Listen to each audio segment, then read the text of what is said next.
Bom, boa noite. Hoje é a primeira aula que eu estou gravando para a gente testar esse sistema com uma videoaula. E esse conteúdo está no livro que está disponibilizado no portal para vocês.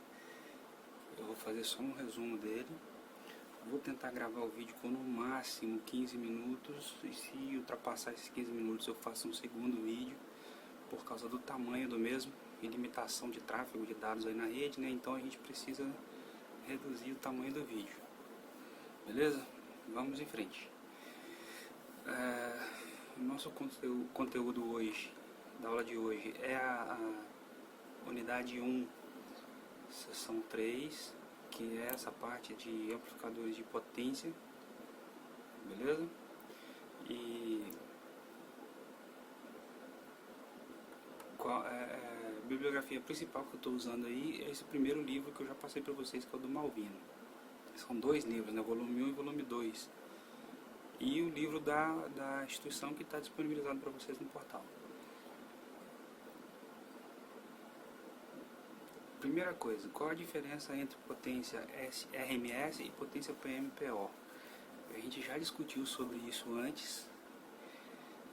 Potência RMS é a potência real, eficaz. O RMS significa, em português, raiz média quadrática.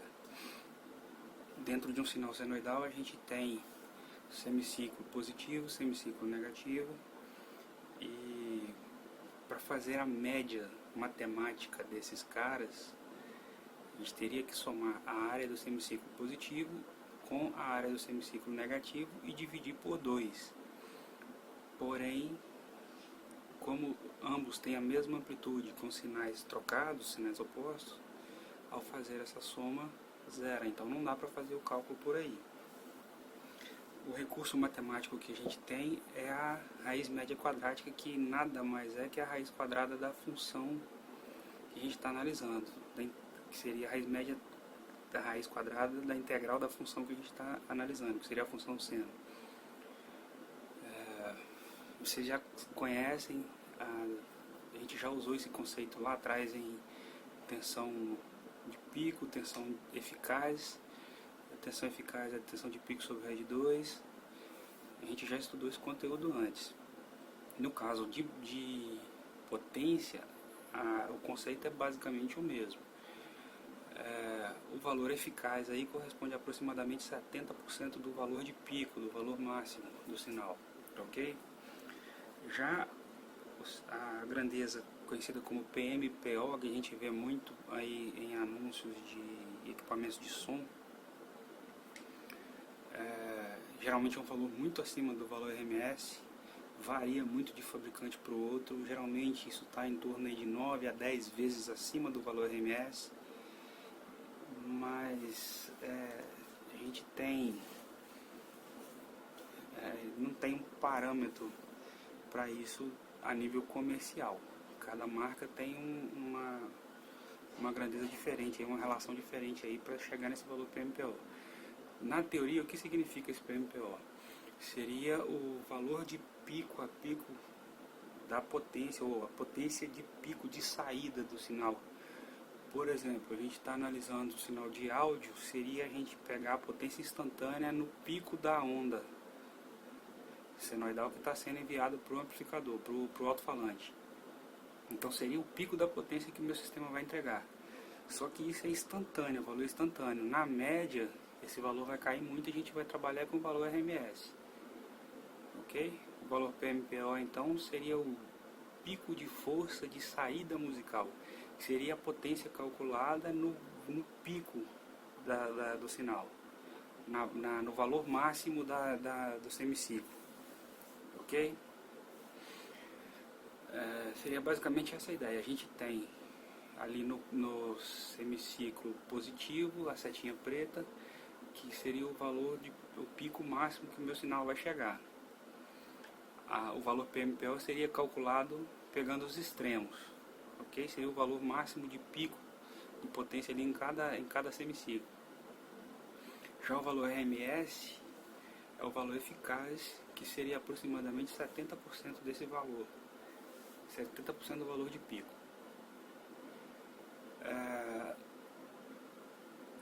Aí tem um exemplo de um sinal senoidal, um sinal sonoro senoidal, onde ele tem a ondulação, a variação, e aí o meu valor PMPO seria o valor máximo que esse cara vai entregar em todo o tempo analisado ali, que está representado na reta superior aí. E o valor RMS seria a média quadrática desse sinal todo.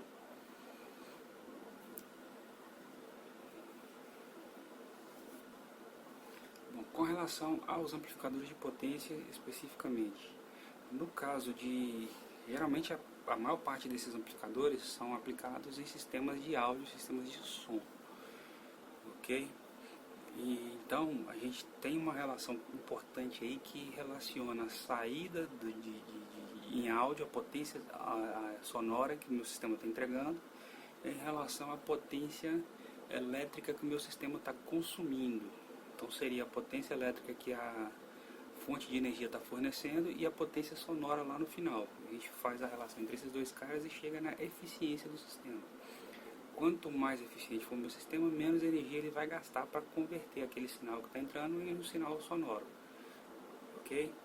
Amplificadores transistorizados, os amplificadores pequenos, essa potência aí está em torno de meio watt. Quando nós precisamos de potências maiores, aí se faz necessário o uso de transistores de potência, MOSFET e outros que nós veremos depois. Provavelmente em eletrônica de potência vocês vão chegar a trabalhar com esses caras, beleza? Com relação às topologias existentes, o que seria isso?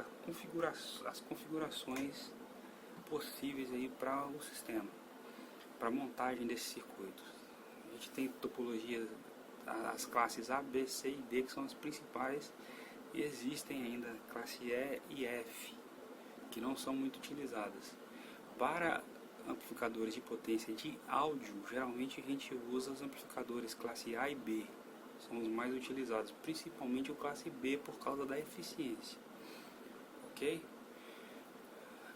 Para se calcular o ganho de potência do circuito de amplificação, a gente vai calcular em função da multiplicação do ganho de tensão, que é o AV, pelo ganho de corrente, que é o AI. AV a gente já viu em aulas anteriores aí dos circuitos transistorizados. O AV é o ganho de tensão, o AI é o ganho de corrente, que a gente também já viu. O ganho de corrente é dado pelo beta do transistor, e o ganho de tensão é feito potência, a relação entre saída e entrada do circuito, saída sobre entrada do circuito. Multiplicando esses dois caras, a gente chega no ganho de potência, que é o AP, ok? A eficiência, então, a gente consegue medir ali potência de saída sobre potência de entrada, vezes 100%, vai me dar um valor percentual, e dá pra gente calcular usando essa equaçãozinha que está embaixo ali, P saída. Ali a equação já está deduzida e ajustada para chegar na relação final que a gente vai usar nos exercícios. E a potência de entrada a gente vai analisar em função da potência que a fonte está entregando para o circuito. A tensão da fonte, que é o VCC, vezes a corrente que está saindo da fonte, que é o ICC. A potência nominal que o transistor está dissipando, a potência do transistor, que é o PDQ. A gente consegue calcular essa potência usando VCE, tensão entre coletor e emissor, quiescente, que é o VCE de operação dele, vezes a corrente de coletor quiescente, que é o ICQ. Ok? Esse valor quiescente, tanto para tensão quanto para corrente, são os dois parâmetros que o transistor vai apresentar durante a sua operação normal, na fase de amplificação. E isso pode ser obtido lá por meio da reta de carga, como a gente já viu em aulas anteriores também. Por que essa grandeza, esse cálculo dessa potência é importante? Durante a operação do transistor, durante o funcionamento, ele vai aquecer. E E esse aquecimento é devido à passagem de corrente por ele, queda de tensão entre os terminais. E isso tem que ser calculado para que não ultrapasse a potência nominal prevista para o transistor, para não danificar. Se a potência que ele terá que dissipar for maior do que a potência que ele foi projetado para trabalhar, ele vai danificar. Então a gente precisa calcular essa potência para dimensionar circuitos de dissipador de calor, para permitir que esse transistor suporte essa operação. Ok, amplificadores na classe A, amplificador de potência da classe A, topologia classe A. Esse tipo de amplificador é montado para permitir que o transistor funcione em 360 graus no ciclo, ou seja, ele vai funcionar tanto no semiciclo positivo quanto no semiciclo negativo do sinal. A gente vai injetar um sinal alternado, que seria, por exemplo, um sinal vindo aí de um microfone, por exemplo, com condensador. Ele vai gerar um sinal alternado, esse sinal vai passar pelo capacitor e vai entrar na base do transistor. E aí esse sinal será amplificado e vai sair lá passar pelo C2 e vai sair no RL, que seria a nossa carga ali. O RL seria a resistência de carga, que está representando ali, por exemplo, o alto-falante. Ok? Como o meu sinal que está sendo injetado ali no VIN é um sinal alternado, ele tem semiciclo positivo e negativo. Esse amplificador classe A é projetado para trabalhar nos dois semiciclos, 100% do tempo. Como há dissipação de potência nos resistores que estão polarizando a base dele ali, o divisor de tensão, R1 e R2, e também RE e RC, e o próprio transistor também vai aquecer e vai dissipar energia ali na forma de calor, isso tudo puxa a eficiência desse amplificador para baixo. A eficiência dele é em torno de 25%, é bem baixa, se for comparado, por exemplo, com o amplificador classe B, ou classe D também, que tem uma eficiência bem mais alta. A vantagem do amplificador classe A é que ele tem uma fidelidade sonora bem maior que as outras classes. Ele introduz pouca distorção no sinal, porque não tem corte, já que ele está trabalhando 100% do tempo. O problema é que, como a eficiência é muito baixa, ele não consegue entregar potências altas, né? A potência que ele entrega é geralmente na casa dos miliwatts. Na prática, esse tipo de amplificação é usado no estágio que é chamado de pré-amplificador de um sistema de potência de áudio, por exemplo. Ele vai captar o sinal do microfone, vai fazer uma pré-amplificação nesse sinal, vai entregar ele com alguns miliwatts a mais para frente e esse sinal é injetado numa outra classe para poder atingir níveis maiores aí de potência. O que a gente tem de cálculo desse cara? Ganho de tensão, que é o AV. O cálculo ali é o negativo do R minúsculo, RC minúsculo. O que é esse RC? É o paralelo ali do resistor de coletor e o resistor de carga, o RL. Ok? Coletor e carga. O paralelo desses caras vai me dar o RC minúsculo. Sobre o R'E. R'E é a resistência CA do emissor que a gente já viu. Ele é calculado com 25 milivolts, sobre a corrente de emissor. Ok? Essa resistência CA é a resistência que surge internamente no transistor, no emissor dele ali, da base para o emissor, em função do diodo interno que existe ali no transistor. Quando ele é percorrido por uma corrente CA, ele apresenta essa resistência, que também é chamada de resistência térmica, que eu já falei isso em aulas anteriores aí para vocês.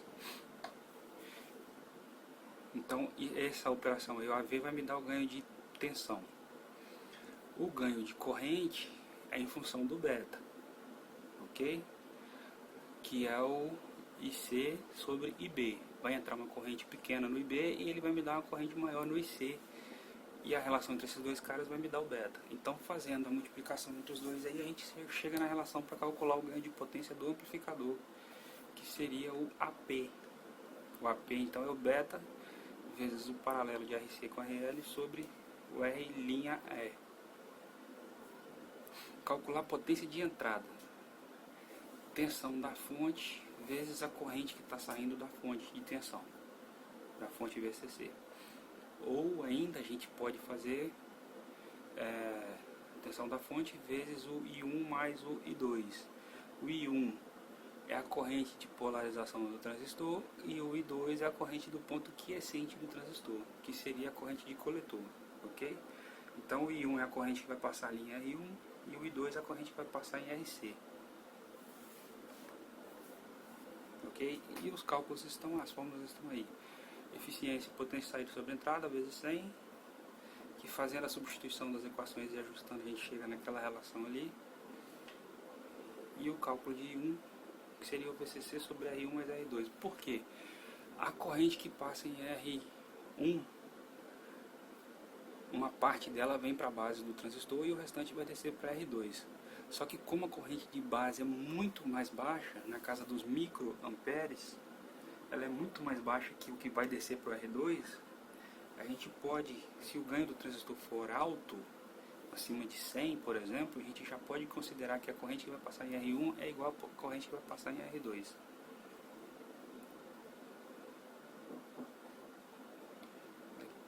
Eu vou gravar o próximo vídeo para não ficar muito grande.